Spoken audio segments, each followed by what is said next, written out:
Sadarkaa biyya keenyattis ta'ee naannootti sababa balaa tiraafikaatiin lubbuun namaa hedduun guyyaa guyyaan ni darbama. Mancaatii qabeenyarra gahus laayyoo miti. Sababni ka'umsa rakkoo kanaa immoo naamusa konkolaachisummaa, ariitiin konkolaachisuu fi kan biroo as keessatti argamu.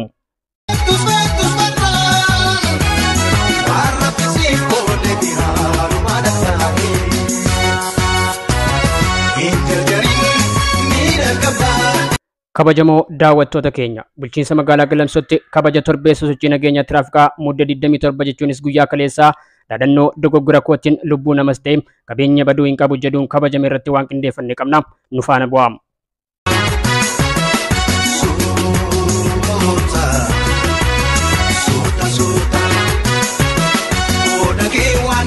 Sagantaan kun waliin ta'iinsa waajjira poolisii bulchiinsa magaalaa Galamsoo fi ejensii geejjiba magaalattiitiin kan qophaa'e yoo ta'u, kaayyoon sagantaa kanaa hubannoo uumuu fi kaka'umsa balaa kanaa hir'isuuf kan yaadame ta'uu hoogganaan waajjira poolisii bulchiinsa magaalaa Galamsoo Inspektar Olaanaa Abbabaa Gabbisaa himaniiru. Olaanaa Abbabaa Gabbisaan jedhama. Itti gaafatamaa waajjira poolisii bulchiinsa magaalaa Galamsooti.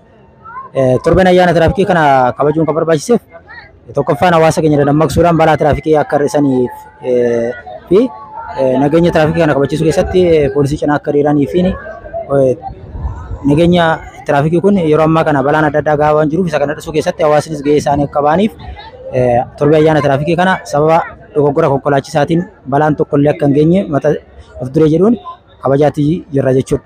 Hawaasni keenya yeroo ammaa sadarkaa dammaqinsa isaanii dabaluun barbaachisaa waan ta'eef hawaasni keenyas nu cinaa hiriiruudhaan naamusummaa naannoo geejjibaatti mul'atu. Keessattuu taarifaan ala kaffaluu darbaa fi hamuu irratti hawaasni keenya poolisii cinaa hiriiree mirga isaa akka kabachiifatuu fi ayyaana tiraafikii kana hawaasa keenya sochoosnee balaa tiraafikii hir'isuudhaaf ayyaana kana qopheessinee jirra jechuudha.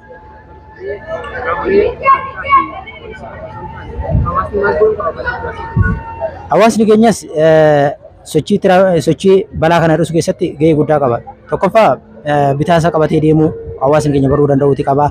Yeroo karaa qaxxaamuru mirgaa fi bitaa isaa ilaallatee qaxxaamuruu danda'uuti qaba. Hawaasni keenya dhimmoota naamusummaa naannoo geejjibaatti mul'atu keessattuu darbaa fi hamuurraa of qusachuu danda'uuti qaba. Taarifa humnaa olii kaffaluurraa of qusachuu danda'uuti qaba. Kanaaf dhimmoota akkasii kana yoo hir'isne balaan tiraafikii sirrachuu sababa danda'uuf hawaasni keenya kanaan nu cinaa akka hiriiru dhaamsa dabarsa.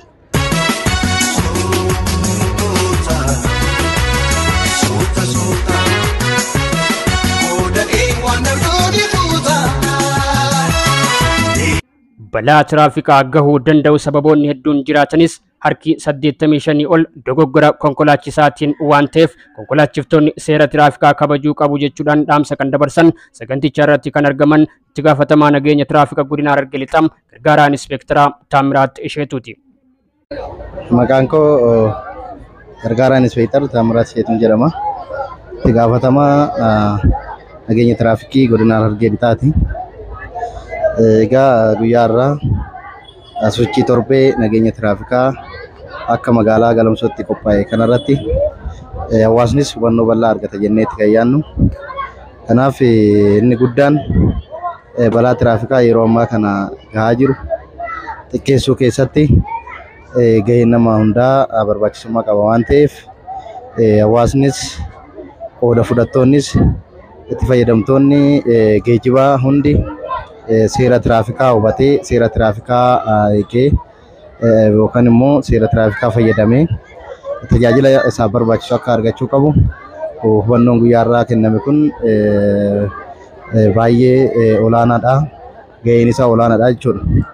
Kanaan wal qabatee keessattuu balaan tiraafikaa dogoggora konkolaachistootaan, dogoggora lafa deemtotaatiin akkasumas immoo dogoggora haala qilleensaa teeknika konkolaataatiin wal qabatee gahaa jirudha. Kana keessa parsentii olaanaan 85 ol dogoggora konkolaachisaatiin kan ga'u jechuudha. Kanaaf konkolaachistoonnis yeroo konkolaachisan seera tiraafikaa kabajanii akka isaan konkolaachisan hubachuutu irra jiraata jechuudha. Kanaaf yeroo konkolaachisan haala seera daandii beekuunis barbaachisummaa qaba. Warra lafootiif dursa kennuun barbaachisummaa qaba.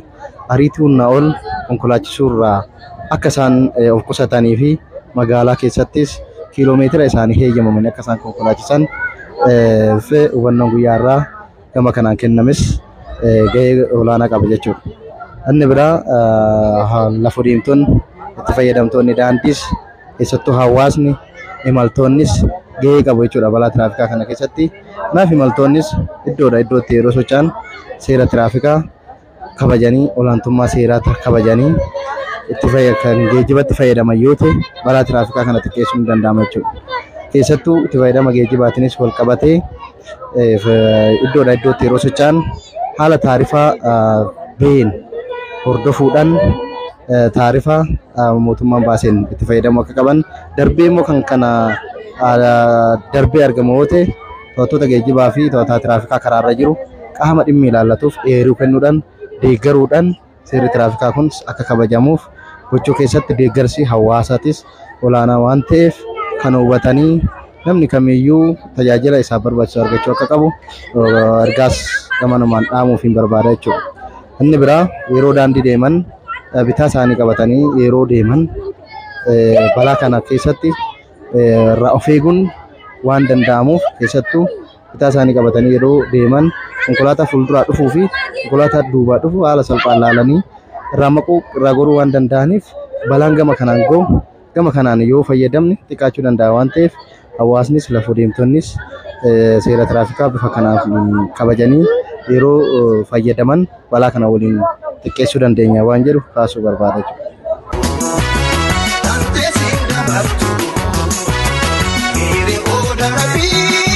Akka magaalaa Galamsootti torbeen nageenya tiraafikaa kun marsaa lammaffaaf kabajamuu kaasuun hubannoo garaagaraa kennamuu fi mallattoolee tiraafikaa hedduu diriireen balaan tiraafikaa yeroo duriitiin yoo wal bira qabamee ilaalim kan hir'achaa jiru ta'ullee of eeggannoo cimaa kennuu fi akka barbaadu kan himan itti gaafatamaa nageenya tiraafikaa magaalattii gargaaraan inspektaraa Jamaal Laggasaati.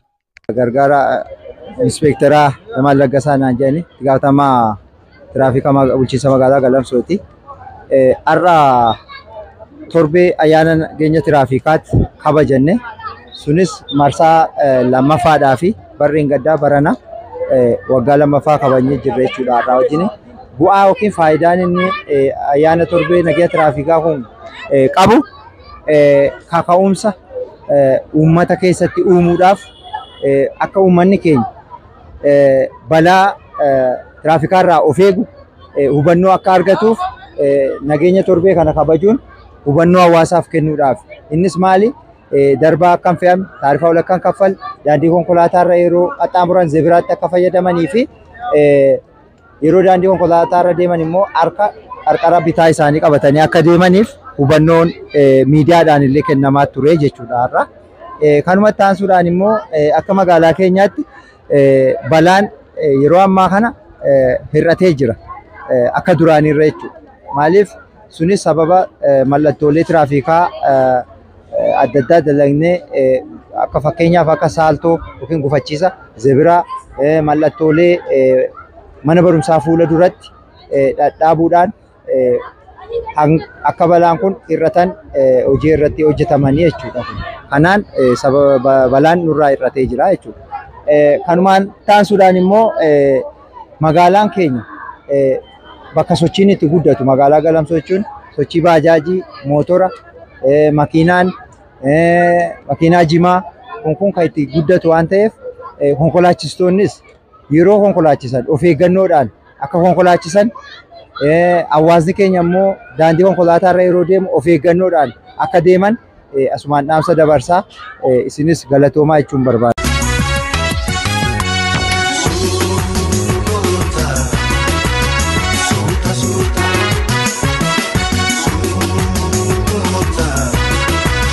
Balaa nageenya tiraafikaatiin dhufu keessumattuu miidhaawwan gama kanaan dhaqqaban hir'isuun kan danda'amu qaamolee muraasaa qofaanii miti.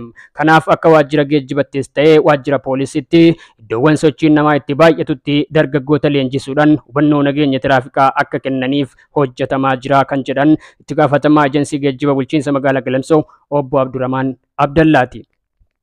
Kaayyoon barbaachisummaan qaamee nageenya tiraafikaa kuni tokkoffaan balaa hawaasa keenyarra balaa sukkanneessaa yaaddeessaa kan ta'e balaa nageenya tiraafikaatiin dhufu kana xiqqeessuu takkaa hir'isuudhaaf kaayyoon isaa guddaan.